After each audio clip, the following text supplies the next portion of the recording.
Oui, bonjour à tous.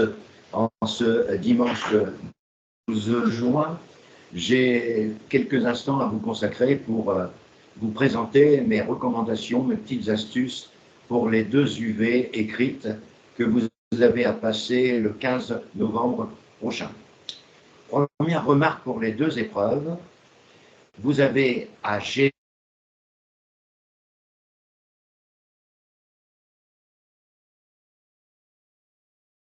manque de temps, où ils ont consacré trop de temps à une certaine catégorie de questions et ils ont négligé les autres.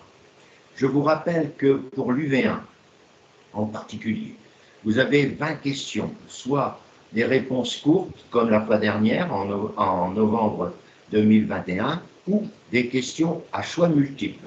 Voilà la certitude que vous avez pour l'UV1. Pour bien l'UV1, la première méthode qui me paraît la plus importante, c'est de vous mettre sur Compta Online et avec moi, mais sans moi, vous pouvez le faire aussi, décortiquer toutes les épreuves de l'UV1 de l'année 2010 à 2021. Vous allez avoir les énoncés, bien sûr, de ces épreuves, vous allez avoir les corrigés indicatifs de ces épreuves, mais n'oublions pas que les corrigés de l'UV1 sont également proposés par la Revue française de comptabilité avec 2 mois ou 3 mois d'intervalle. Je m'explique.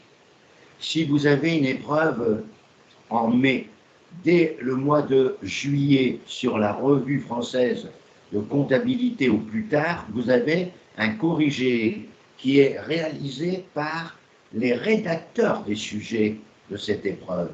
Donc on a vraiment un corrigé tel que ces personnes qui ont rédigé le sujet, celui du Conseil national des experts comptables, un permanent qui est hyper compétent, et également une autre personne qui est désignée par la Compagnie nationale des commissaires aux comptes pour proposer les questions relatives au commissariat. Ça, c'est la première des démarches à faire dès cet instant, c'est-à-dire mettre sur son bureau UV1 et mettre dans UV1 les annales de compta online DEC. Vous mettez donc un UV1 et vous mettez le premier document qui est intéressant à mettre pour vos révisions, c'est le problème relatif à ces énoncés et corrigés de l'UV1. Ensuite, comme autres travaux à mettre sur votre dossier UV1, vous allez rechercher le référentiel normatif des experts comptables, le dernier en date, et vous allez aller chercher le référentiel commissaire aux comptes, le dernier en date. Vous allez les télécharger et les mettre dans votre dossier UV1. Troisièmement, vous allez faire la même chose avec la déontologie de l'expert comptable à jour à la date de votre examen, c'est-à-dire pour le 15 novembre. Donc les dernières publications de la règle déontologique du commissariat et de l'expert comptable. Autre document important, c'est le problème des normes professionnelles, à la fois de l'expert comptable et les normes d'exercice professionnel du commissaire aux comptes, que vous obtenez très facilement. Si vous ne les avez pas, je vous enverrai un dossier commissariat aux comptes pour que vous puissiez, commissariat et expertise comptable au niveau des normes, pour que vous puissiez mettre votre dossier UV1 que vous avez mis sur votre bureau à jour. Et ensuite, vous allez regarder les notes d'information, en particulier publiées par le Conseil national des experts comptables, et puis vous allez mettre discuté hier pour les épreuves du mémoire, mais ces sites sont relativement les mêmes pour l'UV1. Si vous avez déjà mis hier site important sur votre bureau, Ce n'est pas la peine de remettre les sites.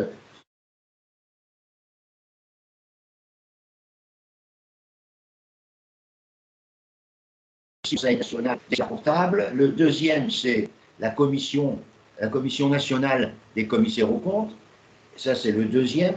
Ensuite, la Compagnie nationale des commissaires aux comptes. Le troisième, c'est l'ANC, qui publie un certain nombre de recommandations qui sont posées en UV1. Et le quatrième, c'est H3C. Ces 4 sites sont hyper importants.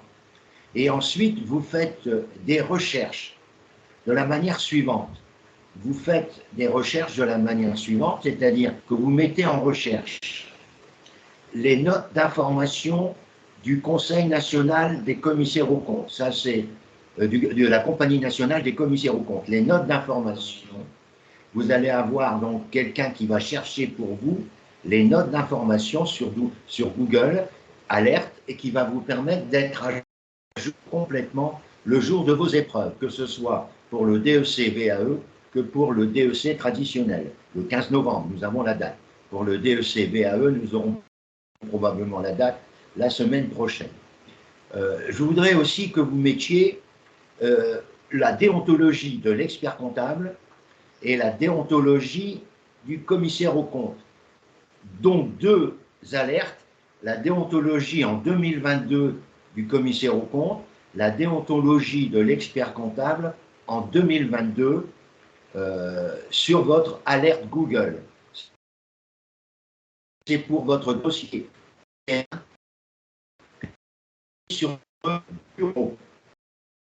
Ensuite, vous avez un autre à faire, c'est le règlement intérieur.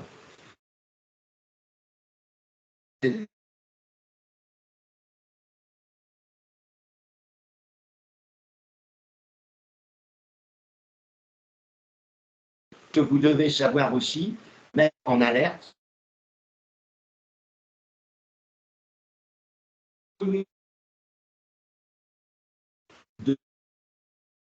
Je répète, les décisions,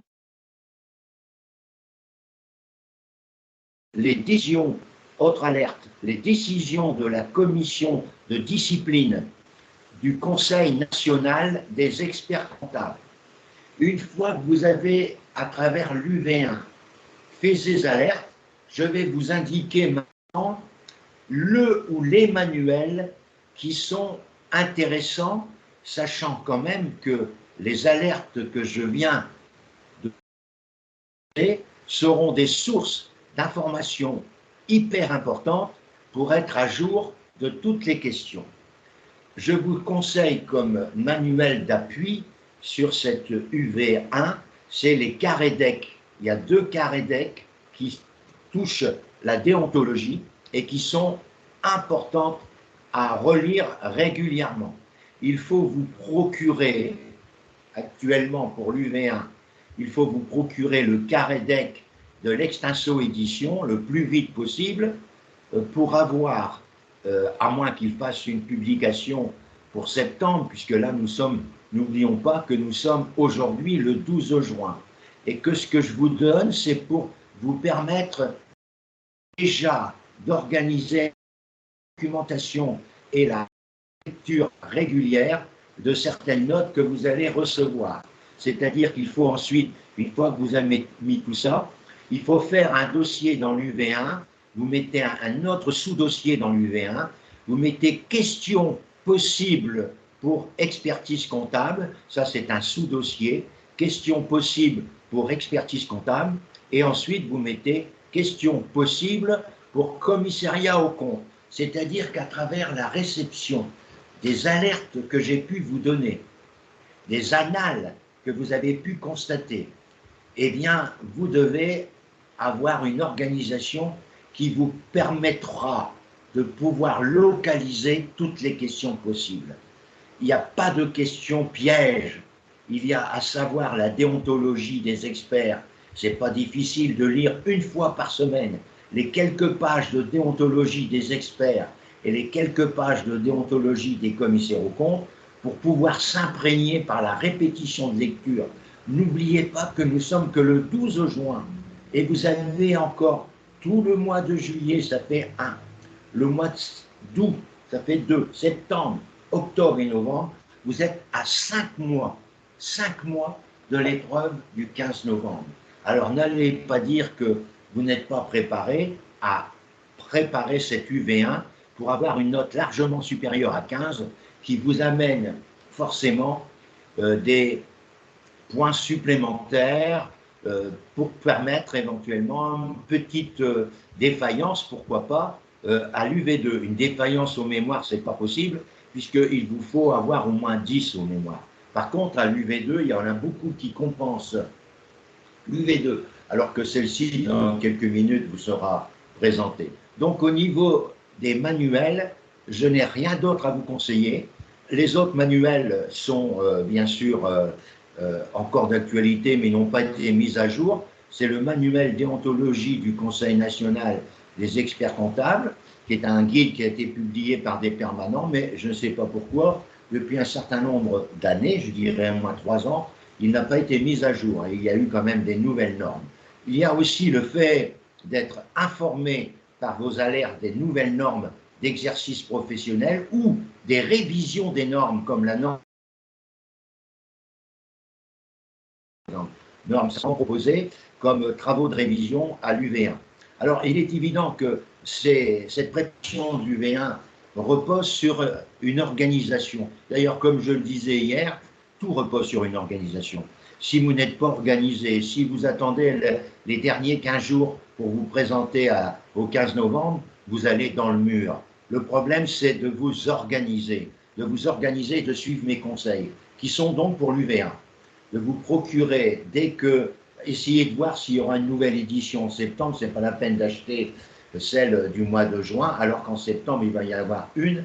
Essayez de vous procurer auprès de vos amis le carré deck de ceux qui ont passé l'examen de l'UV1. Et d'ailleurs, ce carré deck, vous le verrez, il est utilisable également pour la documentation UV2 qu'on verra dans quelques instants. Ça, c'est la première chose, avoir les carrés deck, peut-être une nouvelle édition en septembre, mais les lire au moins une fois par semaine. Lire une fois par semaine, je dirais, la déontologie des experts et des commissaires aux comptes. Et moi, à partir de septembre, je ferai chaque semaine, le samedi matin, de 8 à 9h30, l'UV1, dans laquelle je déploierai toutes les astuces de l'annale 2010 à 2021, avec un corrigé qui sera effectué avec la juridiction 2022, à la date où nous verrons, donc nous réviserons tout. Et faites-moi confiance, si vous êtes organisé, si vous consacrez aujourd'hui, actuellement, au mois de juin, juillet, août, 3 heures par semaine pour l'UV1, vous êtes sûr d'avoir une note largement au-dessus de la moyenne. C'est une question de volonté, c'est une question de détermination, c'est une question d'organisation. Ensuite, le règlement, le référentiel normatif, il est très lourd celui-là. Je vous demande de le lire avec des fiches pour permettre de réviser un certain nombre de choses. Et vous savez que le Code de commerce 2021, qui est obligatoire, 2022, pardon, qui est obligatoirement conseillé pour l'UV1 comme pour l'UV2 au niveau des révisions, vous savez, les articles 220 et suivants qui traitent des aspects juridiques des sociétés, etc. Et puis vous avez surtout les articles 820 du Code de commerce qui ne traitent que des articles relatifs au commissariat aux comptes. Et quelquefois, on vous demande en UV1 de préciser le numéro de l'article qui concerne une certaine mission. Donc vous avez à recenser le maximum de choses, c'est-à-dire sur votre code de commerce que vous avez peut-être déjà, vous devez faire des postiches à l'article 220, donc des points de repère à l'article 220 et des points de repère à l'article 820, et les lire assez régulièrement, parce qu'ils vous serviront à la fois ces articles pour l'UV2 et à la fois pour l'UV1. Ça, c'est hyper important. Mais moi, je dis qu'il y a des gens qui ont su avoir leur DEC du premier coup grâce à une très belle note en UV1, et ça, c'est quand même relativement important de vous le dire. C'est un coefficient 1. Je suis tout à fait conscient que c'est un coefficient 1, ça ne fait que 1/8 du diplôme. Mais ce 1/8 a permis à certains de mes candidats d'avoir 19 et d'avoir 9 points d'avance, ce qui leur permettait d'avoir un 6, éventuellement, voyez-vous comment je raisonne, d'avoir un 6 en UV2, un 1,5 ou un 11 en mémoire, et d'être diplômé. Donc, vous imaginez l'importance que cela peut présenter pour arriver, par le jeu des coefficients, à emmagasiner le maximum de points. Et sachez aussi que le jour de l'examen, vous avez des techniques qui seront redéployées pour vous permettre de chasser le stress. Parce que le stress de l'énoncé qui va arriver, le stress qui va vous permettre, qui va vous malheureusement démolir au niveau de votre organisation, va être très difficilement supportable. Pour cela, il faut apprendre à respirer, à inspirer, expirer, et aussi bloquer la respiration plusieurs fois. Et grâce à cette technique que je vais vous renvoyer souvent, souvent, vous aurez la possibilité de chasser, je ne dis pas tout, mais de réduire de manière impressionnante à la fois votre battement de cœur, c'est-à-dire votre stress, et d'être totalement libéré, de ne pas transpirer et d'arriver à être dans les meilleures conditions. Alors, quand vous allez recevoir l'énoncé de l'UV1, si il y a un énoncé que vous avez à remplir, les questions sont posées et vous devez remplir dessus avec. Vous avez, les amis, commencé à vous dire il me faut mon 10. Et quand on dit il me faut mon 10, je vais tout de suite regarder les questions expertise comptable, c'est souvent comme ça que ça commence, et vous rédigez tout de suite. Vous savez que vous avez 20 questions pour 60 minutes. Ça fait 3 minutes par question.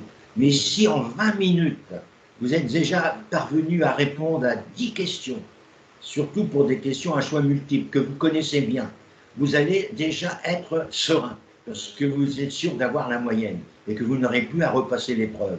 Donc, vous essayez d'avoir en 20 minutes les 10 questions les plus importantes, les 10 questions les plus faciles par rapport à vos connaissances.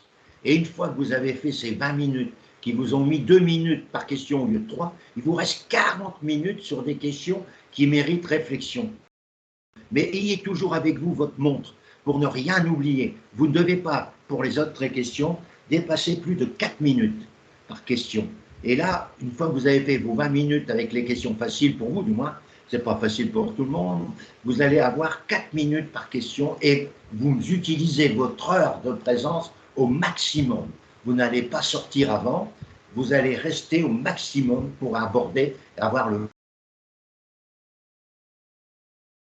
Alors, si vous dites, je vais jouer votre bon sens, parce que le bon sens, même en UV1, ce n'est pas des réponses toutes simples. En UV1, le bon sens est couronné par des points. Donc, faites preuve de bon sens, n'essayez pas de connaître par cœur, il y a des choses que l'on connaît par cœur, si vous suivez mes conseils à partir de ce 12 juin, de lire régulièrement les règles déontologiques, etc. C'est-à-dire que pour l'ensemble des 3 épreuves, voyez-vous, voilà comment je raisonne, en dehors de votre temps de travail, il faut considérer que vous devez consacrer, et je ne parle pas des heures avec moi, mais à titre individuel, pour les 3 épreuves, vous devez consacrer 10 heures au total, que je répartis de la manière suivante. 3 heures pour l'UV1, malgré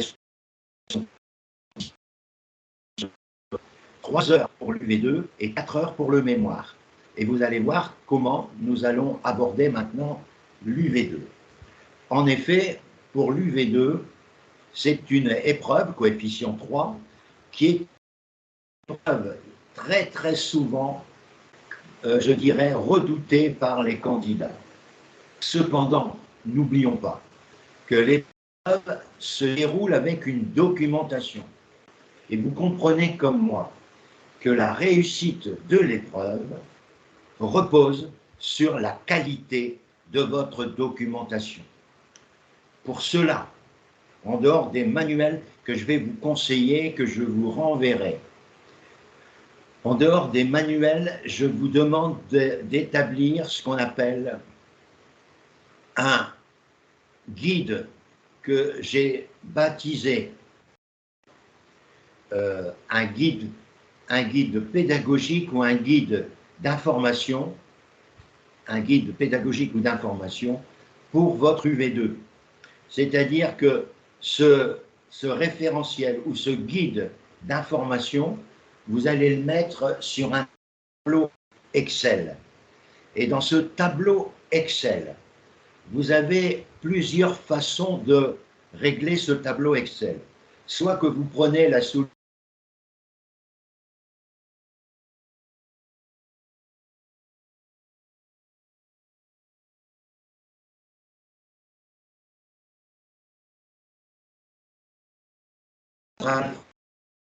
de votre vous faites soit par ordre alphabétique. Ou alors, deuxième façon de régler votre guide documentaire, c'est de pouvoir réaliser un guide documentaire par rapport au référentiel que vous avez à travers ces grandes divisions. Ce référentiel de l'épreuve est une autre forme de classement de votre documentation. Ce guide documentaire, ou ce référentiel documentaire, comme je l'appelais à plusieurs reprises, mais moi je parle de guide documentaire cette année qui vous permet de guider votre réponse. C'est de l'alimenter tous les jours par des informations que vous communiquez ou celles que vous avez par vos propres recherches. Alors vous avez plusieurs sources documentaires que je vous propose et dans lesquelles je ne vais pas jouer à Madame Soleil, puisque certains m'ont reproché d'une manière un peu maladroite de me dire Francis, tu avais fait des pronostics pour l'épreuve de mai. Je leur ai dit que ces pronostics visaient à la fois l'année, mais que je n'étais pas au courant, je n'avais pas d'informations sur les questions des sessions de mai et de novembre, mais je pensais honnêtement. Donc, j'ai donné des thèmes qui n'ont pas été, je dirais, abordés par le sujet officiel. Mais si les mêmes candidats qui m'ont reproché de m'être trompé sur les pronostics,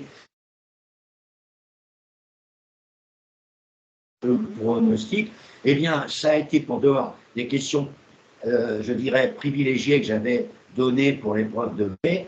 Si vous avez fait votre guide documentaire parfaitement, vous étiez capable de répondre à toutes les questions.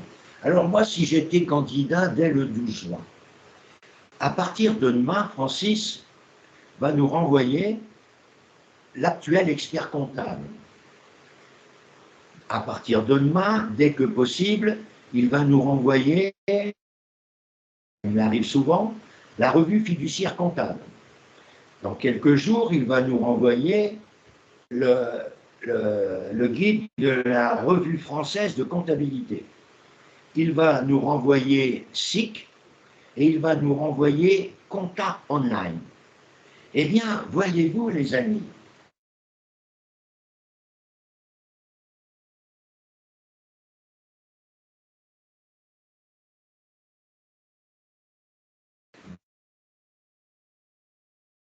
envoyé par votre coach. Je n'ai pas à vous commander.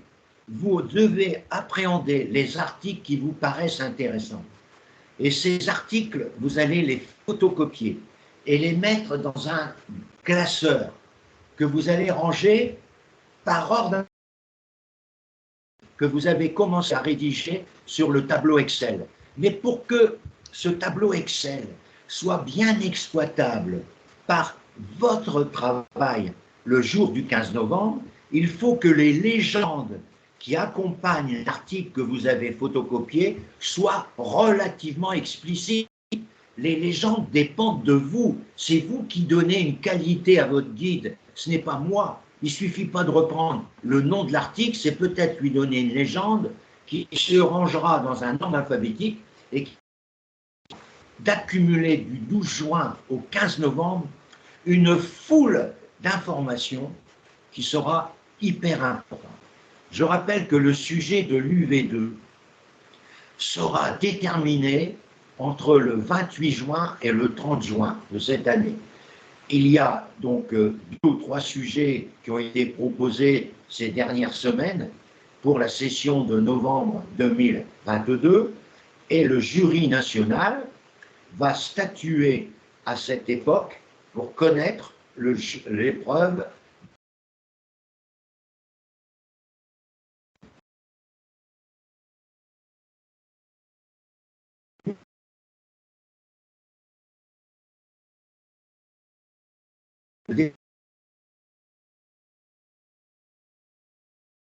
c'est-à-dire, soyons une bonne quinzaine, même 3 semaines, le sujet sera déterminé et il y aura un sujet de secours qui sera déterminé, qui sera probablement celui de mai 2023, qui fera l'objet de quelques aménagements par rapport à la loi qui aura été changée. Mais déjà, le sujet de secours en cas de pétard, Arcueil est obligé de prévoir un sujet de secours.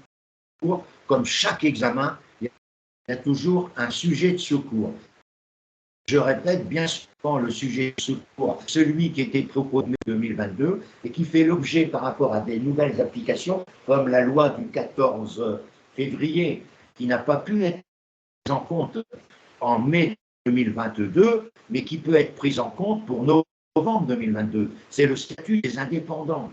Hein, tout ça est des éléments sur lesquels je ne vais pas m'aventurer à vous faire un pronostic, quoi que ce soit.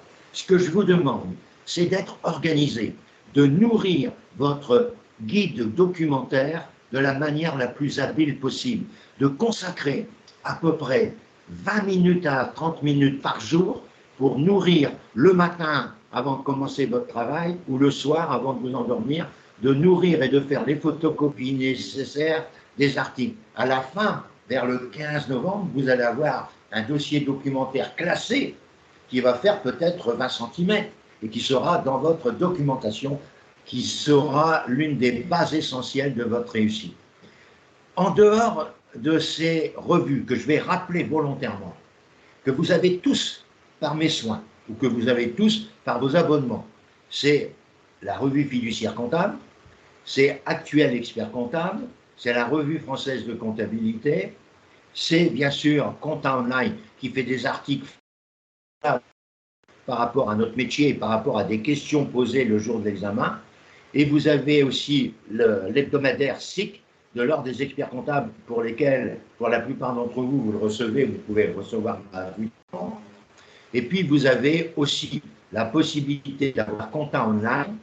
Je vous ai conseillé d'ailleurs de vous abonner à Compta Online, de recevoir leur courriel formidable à 2 fois ou 3 fois par semaine avec des articles que vous pouvez incorporer dans votre guide documentaire, même des articles très pratiques que fait Compta Online. Et puis Compta Online vous offre aussi, et c'est ça qui est formidable, il vous offre les annales du DEC UV2. Donc vous allez faire sur votre bureau, vous allez faire sur votre bureau un dossier UV2 dans lequel vous allez y mettre comme premier sous-dossier le guide documentaire que vous allez y faire, c'est-à-dire vous allez avoir 2 parties dans ce guide documentaire. Vous allez avoir et puis, le deuxième tableau, ce sera en numérique l'ensemble des photocopies que vous avez décidé d'incorporer. Ces photocopies, vous pouvez, pour éviter de les traîner jusqu'au 15 novembre, vous les laissez en numérique, classées dans l'ordre numérique de ce que vous avez recherché et trouvé au fur et à mesure des lectures que vous avez pu effectuer, et l'imprimer chez vous le jour où vous partez en avion, quelques jours avant, vous l'imprimez correctement, en une seule fois, hein, comme ça vous êtes tranquille, et puis vous avez l'ordre alphabétique qui est conservé.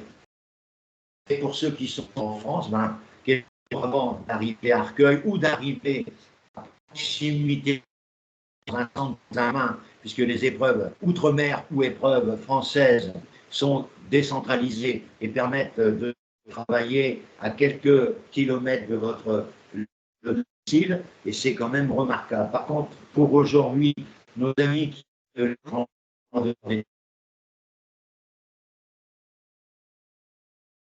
examen Arcueil. Alors je vous rassure, passe l'épreuve écrite et qui passe également les épreuves orales du mémoire, le jury, pardon, sexe, le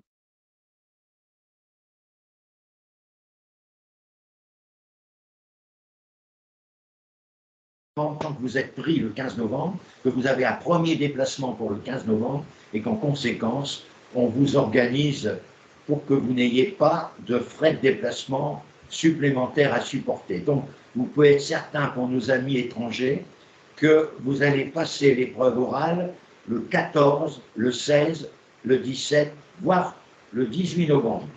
Mais pas plus. Et en dehors de ces dates-là, je vous dis que ce n'est pas possible. Tous ceux qui viennent de l'étranger passeront à l'une de ces 4 journées.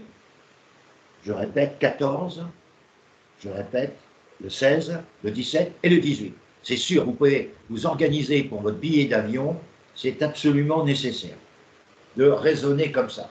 Si vous venez en France pendant plusieurs jours, c'est formidable, vous pouvez vous organiser pour arriver quelques jours avant le 9 et vous aurez des billets beaucoup moins élevés à payer si vous prenez que, bien sûr, tous les documents administratifs dont vous avez votre déplacement aura lieu, votre obligation de service au niveau de votre présence, ça sera entre 14 et 18 novembre. Ça, c'est déjà une certitude pour tous nos amis de l'Afrique de l'Ouest et de tous les amis qui viennent en dehors de l'Afrique. Pourquoi? Il y a des Canadiens aussi qui viennent, il y a même des Américains. Moi, j'ai un Américain qui s'est inscrit pour l'année prochaine en VE. Bon, tout ça pour vous dire que la online, c'est aussi un dossier à mettre dans votre compta online UV2. Alors, je vous ai dit compta online, mais vous allez y mettre, vous allez chercher à mettre compta online sujet UV1 dans le dossier UV1. Et dans le dossier UV2, vous allez y mettre compta online anal UV2. Et nous allons décortiquer le samedi matin de 9h30 à midi toutes les annales du DEC, de compta online, mais à la sauce 2022. C'est-à-dire que nous allons tout corriger par rapport à 2022. Inutile de vous dire qu'à travers, si vous calculez bien, de 2010 à 2022, ça nous fait à peu près, vous le calculez comme moi, ça nous fait à peu près 12, ça fait à peu près 23 ou 24 sessions. On retrouve des questions qui peuvent se retrouver en novembre 2022, mais avec la loi applicable à cette époque. Mais il y a un raisonnement qui est tenu. Alors, cette épreuve UV2, je le dis toujours, la réussite se mesure à travers la gestion de votre temps. Alors, je vais peut-être me répéter pour ceux qui me connaissent, quand vous êtes dans la salle de l'UV2, vous avez 2 sacs, vous, et non pas 5-6 valises comme certains, qui sont complètement essoufflés quand ils arrivent à Arcueil au 5e étage, car ils n'ont pas eu le droit de monter à l'ascenseur, malgré le nombre important de bagages qu'ils ont pris. Mais réfléchissons, 4h30 avec plusieurs valises, c'est l'échec assuré. Comment voulez-vous décortiquer plusieurs valises en 4h30? C'est complètement ridicule. C'est pour ça que nous avons 2 valises. Une première valise, nous avons mis documentaire. Ça, c'est le premier document important. Et le deuxième, ce sera les petits manuels et autres que je vais vous indiquer tout à l'heure. Par contre, je reviens maintenant à votre organisation.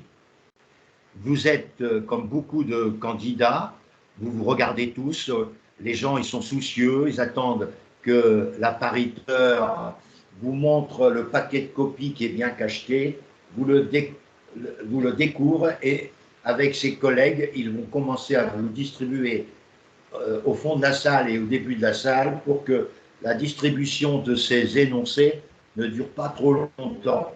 Mais vous avez l'énoncé qui arrive. Alors, tout de suite, vous avez demandé à l'appariteur 4 doubles feuilles.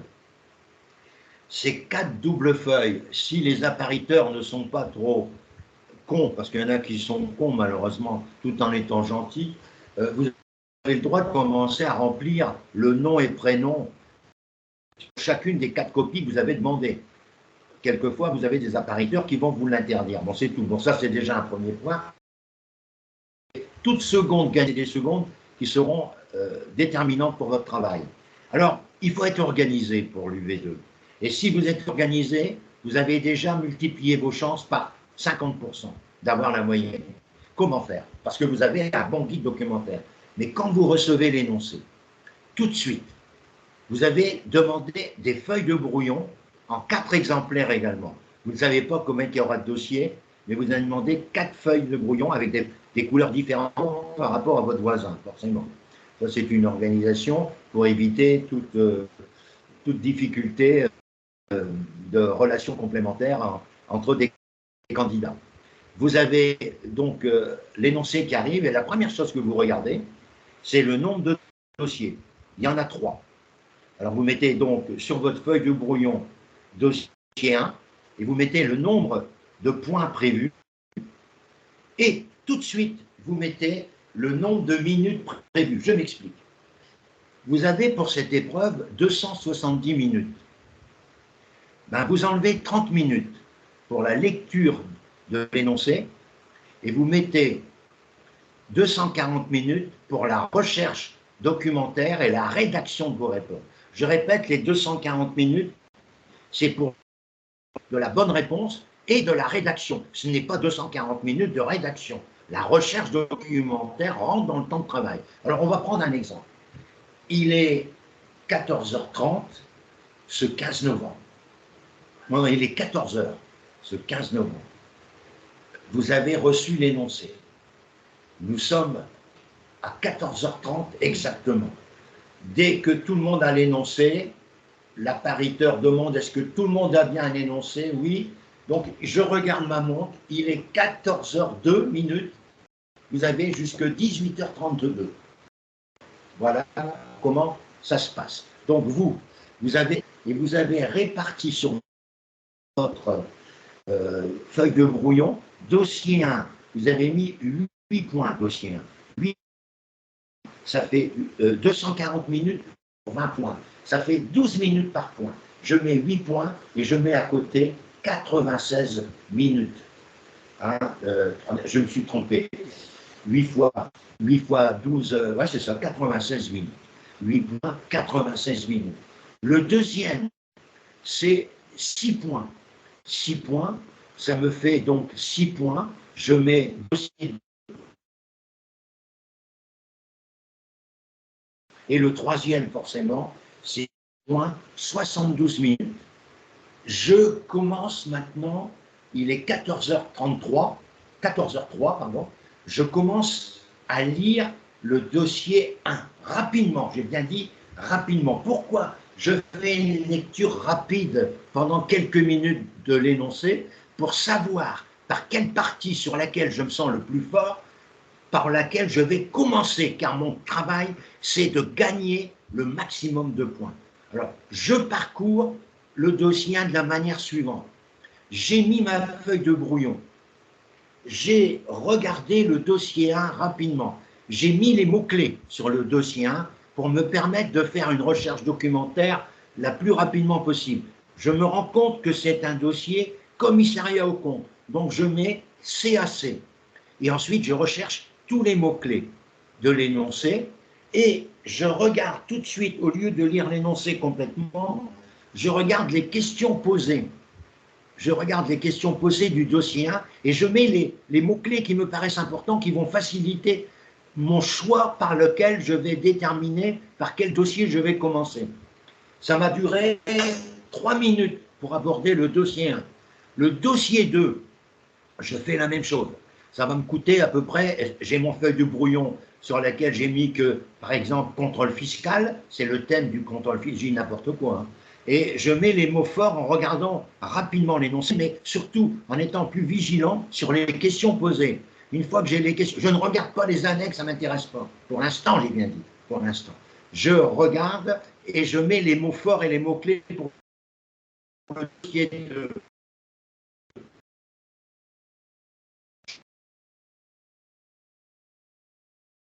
ça va durer en mettant le thème principal du dossier. Et après avoir fait ce tour d'horizon,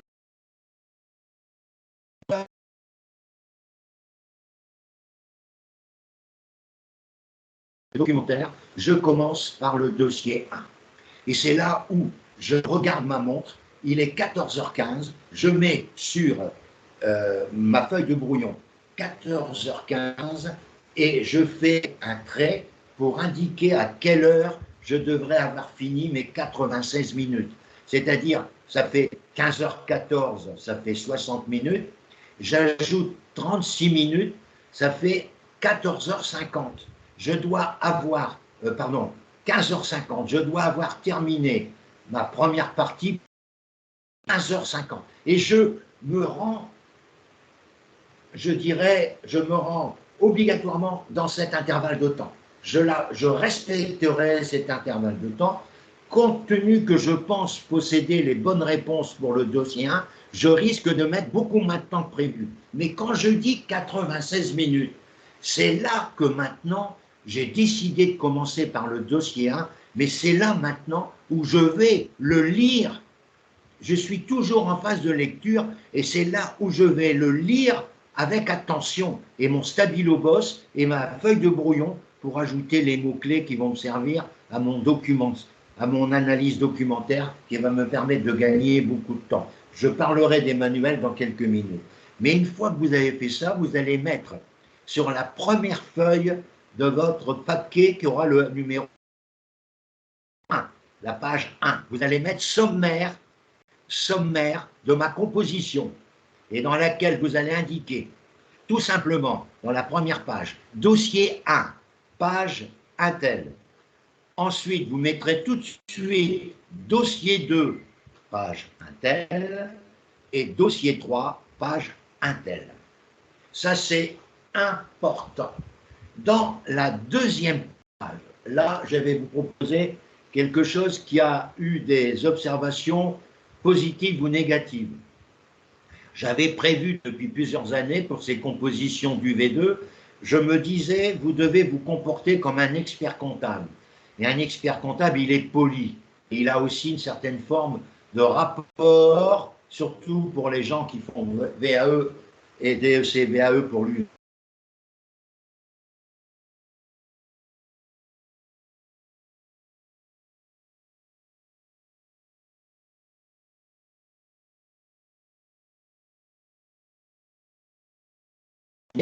Le terme technique, c'est-à-dire que dans une page 2 de la première copie, du double copie, vous en avez 4 doubles copies. Dans la première double copie, vous avez déjà marqué à travers le sommaire la page numéro 1, et dans la page numéro 2, vous avez la possibilité de faire une introduction, de la manière suivante. Madame, monsieur, vous avez bien voulu me confier l'examen des 3 dossiers relatifs à des demandes de vos partenaires. Je me permets de vous présenter de manière relativement synthétique mais pédagogique l'ensemble des éléments qui me paraissent importants. Je reste à votre entière disposition pour vous apporter les compléments nécessaires, mais donc basés sur le fait que je ne vous donnais que les éléments essentiels. En effet, en 4h30, vous ne pouvez pas faire un travail d'expert comptable ou de commissaire aux comptes qui aurait exigé 3 jours de travaux. Donc, vous devez comprendre qu'une copie du V2, ce n'est pas un roman feuilleton, ce n'est pas de recopier. Je vais vous donner des indications. Une copie du V2, vous devez raisonner de la manière suivante. Un point, c'est 3/5 de page. Donc, si vous divisez 20 points par 3/5, ça vous donne le nombre de pages. Vous voyez? Donc, ça vous donne à peu près 12 à 14 pages. On va faire très grand. Mais avec, c'est-à-dire que normalement, avec 4 photocopies, vous avez largement 4 photocopies, 4 doubles copies. Vous ne devez pas aller au-delà de 4 doubles copies. Car n'oublions pas que les jurys sont payés à 4,64 € la copie. Vous croyez qu'ils sont heureux quand vous envoyez une copie de 30 pages pour 4,64 €? D'abord, je suis certain qu'ils ne lisent pas tout, parce que c'est souvent du hors-sujet. Et moi, je considère que les corrigés officiels que vous aurez l'occasion de voir,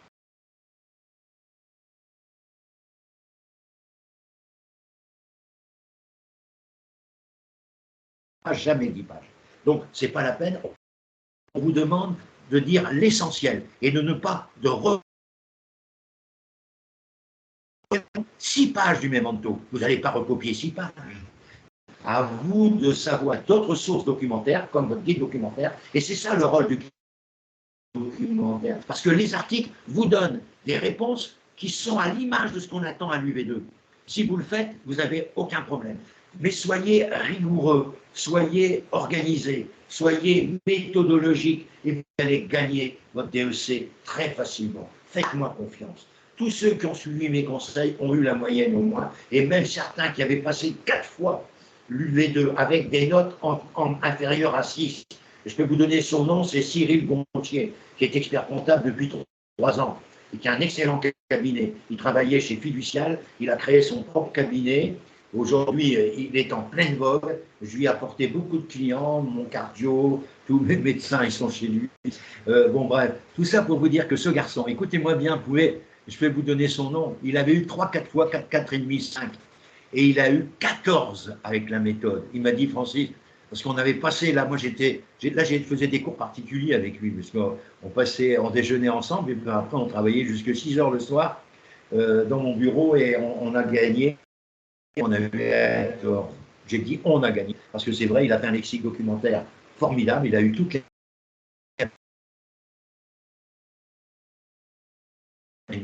4, 5, vous imaginez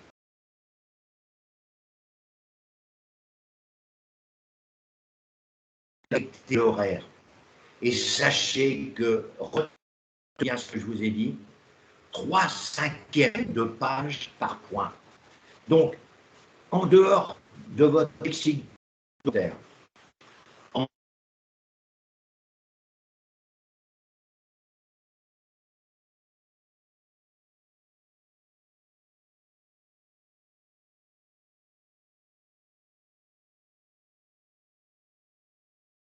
les embarqués,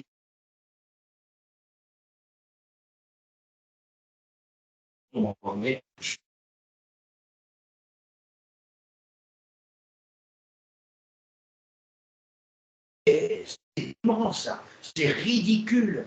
Vous êtes ceux qui n'ont pas vous en sortir et qui n'ont pas rien préparé. Le manuel, le jour du 15 novembre, et qui découvre les manuels ce 15 novembre en regardant le sommaire pour trouver la... Eh bien, qui va faire la première partie pendant 3h30 et qui ne fera pas la deuxième ni la troisième et qui aura un 5, un 5,25 ou un 3,25. Voilà comment ça se passe pour beaucoup de gens qui arrivent avec la documentation. Moi, je n'ai pas peur de dire que j'avais une épreuve de révision qui, à l'époque, en 69, vous imaginez, des nécessités 6h30, sans calculatrice et sans documentation. Vous imaginez 6h30 avec des crayons, une règle, un stabilo boss, il n'y en avait pas à l'époque. Il n'y avait même pas de correcteur, donc on devait trouver le moyen de ne pas écrire des cochonneries. Et 6h30 sans calculatrice et sans documentation. Alors permettez-moi de vous dire que c'est le grand confort aujourd'hui pour passer l'UV2, les amis. Surtout que du 12 juin au 15 novembre, vous avez l'occasion de tout préparer pour être complètement clean le 15 novembre. C'est votre travail d'aujourd'hui. Et la documentation va être enrichie. Alors, quand vous avez commencé à 14h15 ou à 14h14 votre dossier 1, vous avez terminé à 15h30 au lieu de 15h50. Formidable, vous avez gagné. Après, vous vous dites par quoi je vais commencer. Eh bien, je conseille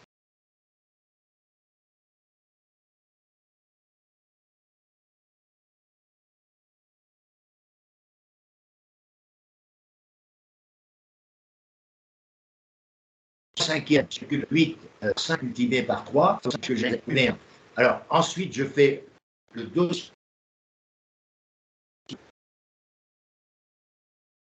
Je mets donc dossier 1 dans la page numéro 3, parce que n'oubliez pas que j'ai réalisé dans la page 1 le sommaire.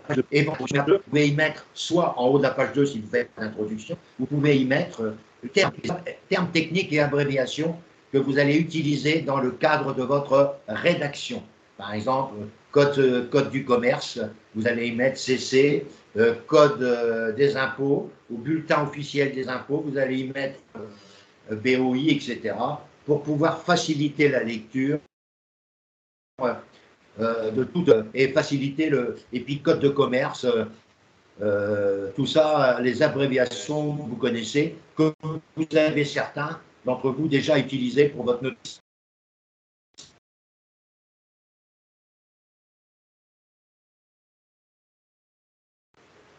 Le dossier 1 a donc commencé à la page 3.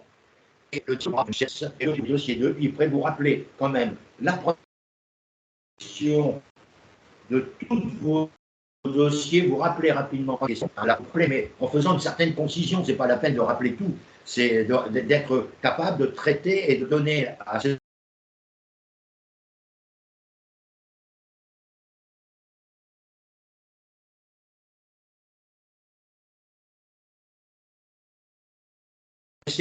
c'est à vous de faire preuve d'empathie et de présenter une copie qui a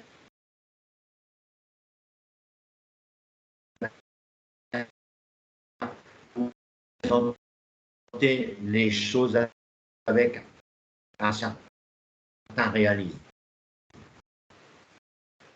Alors, une fois que vous avez commencé le dossier 2, il est 15h30, 15h50, 2, normalement, le dossier 2, mais je sais que, au fond de sens, parce que j'ai gagné 20 minutes sur le premier dossier, mon objectif, c'est de tout faire, même si dans certains cas, j'ai l'impression que c'est insuffisant. J'aurai plus la moyenne si je fais tout que faire un dossier bien, un dossier moins bien et rien au dossier 3. Là, je suis sûr d'aller à la catastrophe. Tandis qu'en faisant tout, et en faisant tout, mais en n'ayant pas la certitude d'avoir répondu totalement, je suis beaucoup plus rassuré. Car n'oubliez pas que le corrigé qu'on donne au correcteur n'est pas un corrigé impératif. On leur donne le moyen d'analyser le bon sens du candidat. Donc on peut avoir plusieurs réponses possibles dans certains cas et avoir les points nécessaires, même si le corrigé que Containline vous a diffusé 48 heures après est un corrigé, lui, qui a pris sa version, mais qui n'est pas forcément la version du corrigé officiel. Je vous rassure. Donc ce n'est pas la peine. Je dirais, position en disant « oh là là, je n'ai pas le même corrigé », faites pas attention à ça, c'est ridicule. Et ensuite, les amis, quels sont les autres documents que je vous conseille, sérieux. En dehors de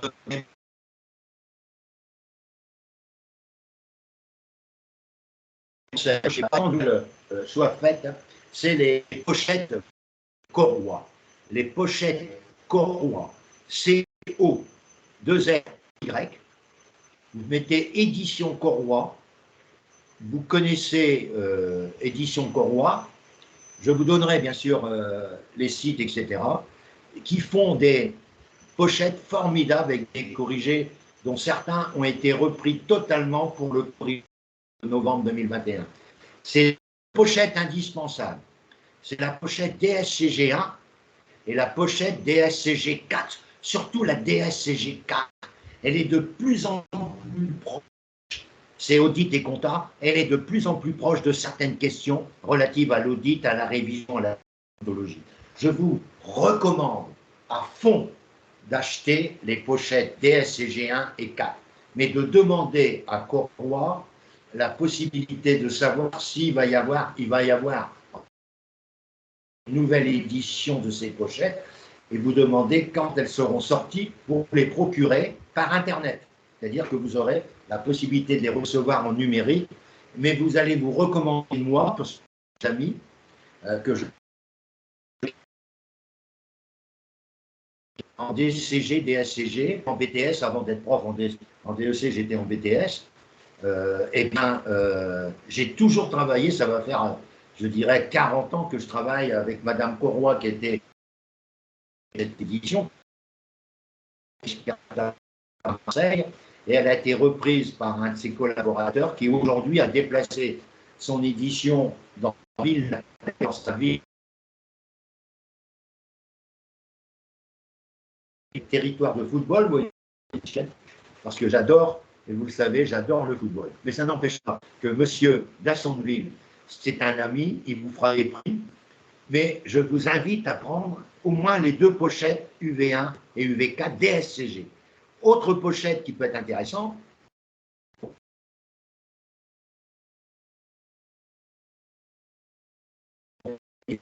n'oubliez pas que l'UV2 est une révision du DSCG. Alors, ne soyez pas inquiets si je parle du DSCG. Vous avez en particulier le droit fiscal, pochette droit fiscal, pochette droit des sociétés, pochette droit social et pochette compta approfondi.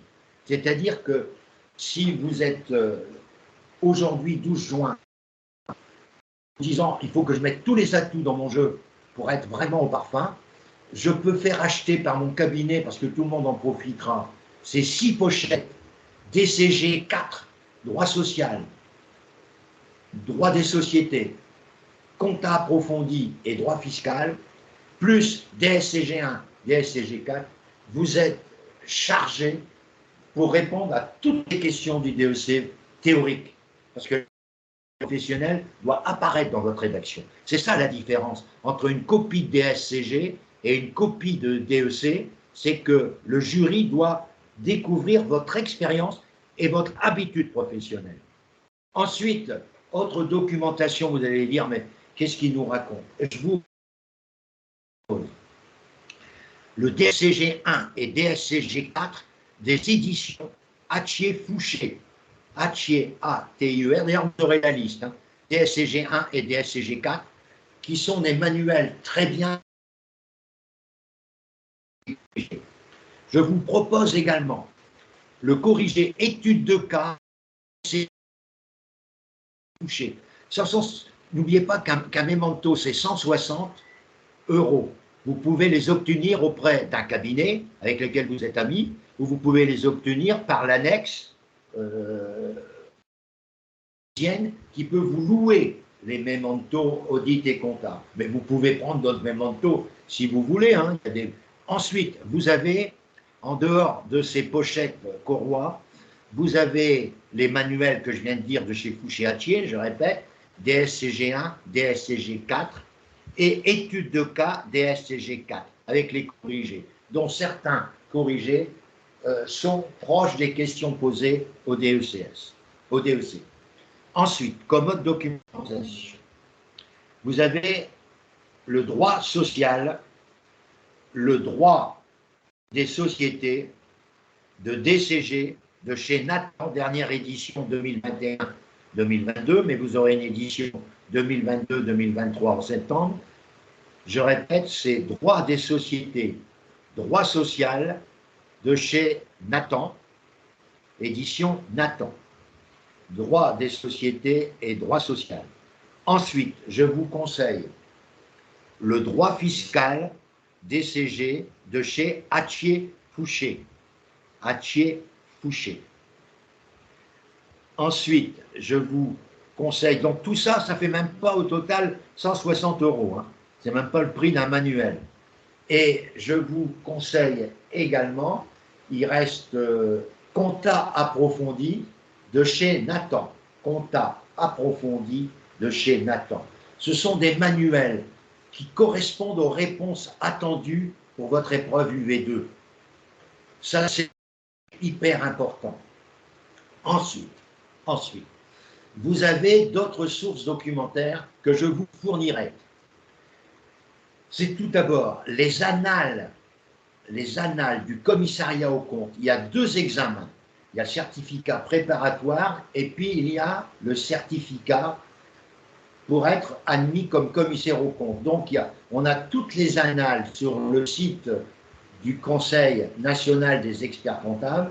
On a toutes les annales de ces épreuves, dont certaines sont des épreuves qui ressemblent à l'UV2 et qui sont orientées commissariat aux comptes. Grâce à ces annales, nous allons compléter utilement notre obligation de connaître les rudiments du commissariat aux comptes. Et les corrigés sont hyper bien faits. On aura les corrigés jusqu'en 2021, on n'aura pas 2022, puisque l'examen du commissariat a lieu en octobre, et forcément, j'aurai peut-être les corrigés, mais pas tout de suite, du corrigé de mois d'octobre.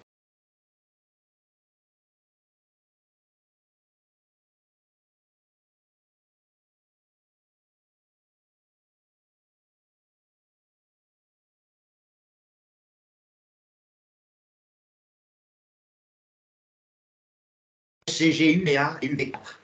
Nous allons beaucoup travailler ces DSCG UV1 et UV4. Nous allons travailler de 2010 à 2022. Pourquoi? Eh bien, celui de 2022 aura lieu la dernière semaine d'octobre. Et nous aurons les énoncés par compta online et nous aurons les corrigés indicatifs. Ça nous donne aussi des sources 15 novembre. Donc, nous verrons le DSCG état UV1 et UV4. Et nous verrons par mes relations le DSCG UV1 et UV4 de l'INTEC. Donc, toutes ces annales seront dans votre documentation au fur et à mesure et vous permettront d'avoir l'ensemble des questions et des propositions de corriger dont certains seront à intégrer dans votre lexique documentaire. En effet, il y a des pages de corrigés qui correspondent à une réponse précise et qui devront être mises en évidence dans votre lexique documentaire. Et ensuite, je reviens à votre copie que vous aviez commencé à 14h14. Il est 18h05, 10, vous avez presque la rédaction du troisième dossier. Alors, comme vous avez fait une introduction, moi j'avais proposé, alors il y a des examinateurs qui ont trouvé ça très bien, et il y a des examinateurs qui ont trouvé ça ridicule. Donc, je vous laisse apprécier entre le bien et le ridicule, mais je ne vous impose rien. Je voudrais que vous compreniez que quand on fait une introduction dans un rapport réel, un véritable expert comptable, il fait une conclusion. Voilà un modèle de conclusion. J'ai oublié de vous dire que quand vous faites une introduction, vous ne signez pas, vous mettez le candidat à la fin, sans signer quoi que ce soit. Vous mettez le candidat. Et vous ferez la même chose pour l'introduction. Alors, je reprends à travers l'introduction que je vous ai proposée et qui est enregistrée.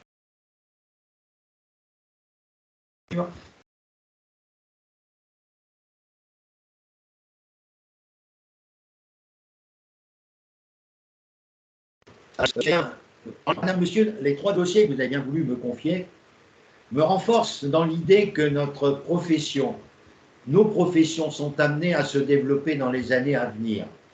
Et à travers le congrès qui a été basé sur la relance et l'échelle nationale du commissariat aux comptes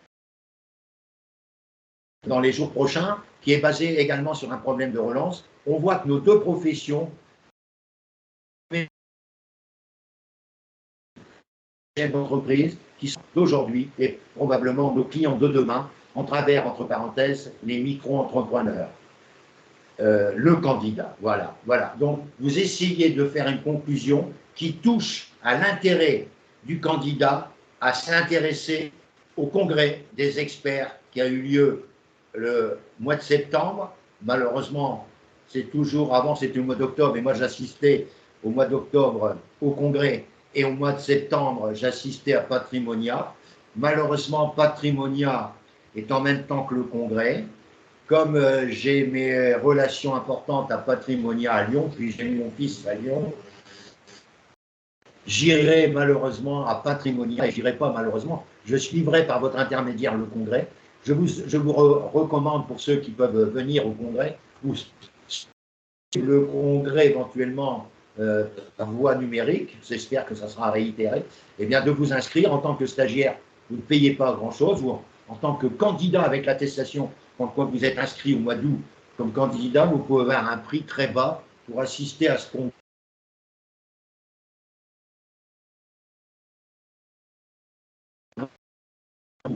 Un de vos collègues ou un de vos experts assiste de son apport et de toute la documentation pourrait recevoir. Car c'est vrai que vous puissiez aller voir tous les ateliers qui sont prévus dans le congrès, comme dans la journée nationale des commissaires aux comptes, parce qu'il y a quelquefois, c'est arrivé à 3 ou 4 reprises en 10 ans, il y a quelquefois des ateliers qui correspondaient exactement à une question du DEC, aussi bien du côté journée nationale des commissaires aux comptes que du côté congrès. J'aimerais conclure cette présentation rapide en vous disant, vous l'avez bien compris, qu'en cette époque du 12 juin jusqu'au 15 novembre, nous avons 5 mois. 5 mois, ça nous fait à peu près 160 jours. Vous imaginez 160 jours pour réussir l'UV1 et l'UV2, et sans pour autant bousculer votre vie personnelle et votre vie familiale. Si vous mettez, comme moi j'étais étudiant à l'époque, puisque j'ai passé mon expertise, j'avais pas encore 24 ans, eh bien dans ma chambre, j'avais un tableau dans lequel je mettais chaque semaine 2 heures en droit commercial, telle heure, 2 heures en mathématiques financières, puisqu'à l'époque on avait des épreuves, je dirais, écrites en mathématiques financières, etc., etc. Donc je m'organisais et j'étais un gars qui sortait beaucoup, mais qui savait travailler quand il le fallait. Je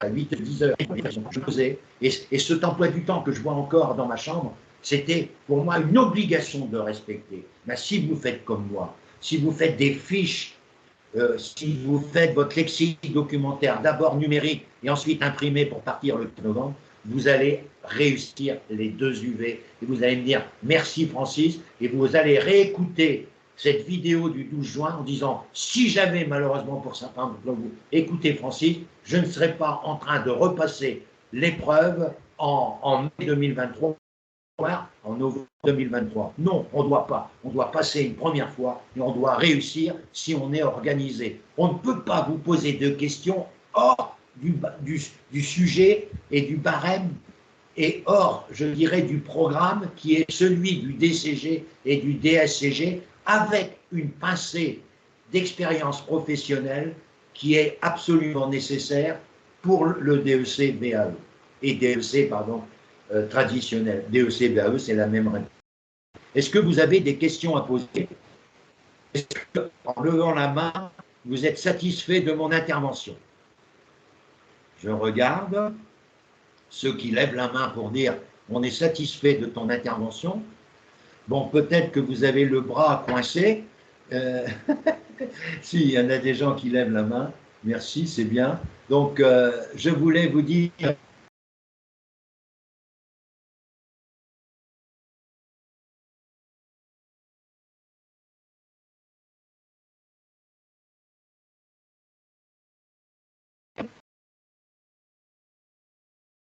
certainement me reprendre, hein, puisqu'elle est là à valider sa notice qu'on a et d'autres. Je voudrais dire à ceux qui font des demandes d'examen, d'exposé, à eux, c'est pas nécessaire.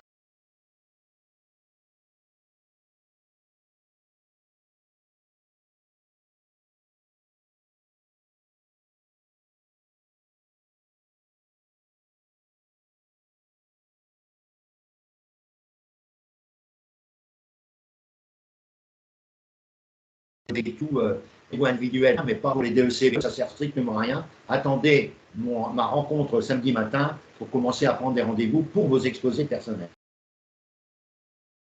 Voilà. Satisfait, Francis, notre ami Farouk, qui est toujours un de mes favoris, qui est un des supporters numéro 1 de tout ce que je fais, et j'en suis très heureux. Hein. Séance très enrichissante.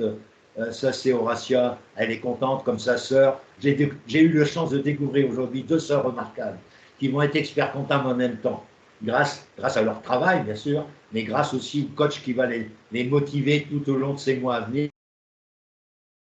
Et c'est formidable de travailler avec 2 sœurs qui ne sont pas jumelles, je dis tout de suite, mais il y a la grande sœur et la petite sœur, hein, mais qui sont toutes les 2 très motivées. Et puis Christian, notre représentant du monde VAE, qui est très, très, très actif et qui va gagner parce qu'il a mis vraiment tout le paquet pour arriver à présenter un dossier convenable, mais qui sera encore plus renforcé par tout ce que je vais lui dire au cours des semaines à venir. Et il y a encore beaucoup de travail. Vous imaginez, on est à 160 jours du V1, tout le temps qu'on va devoir passer ensemble.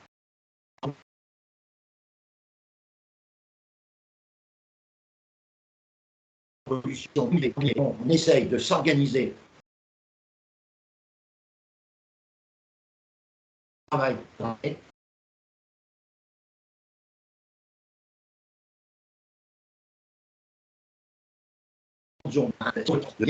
Voter à votre âme et conscience.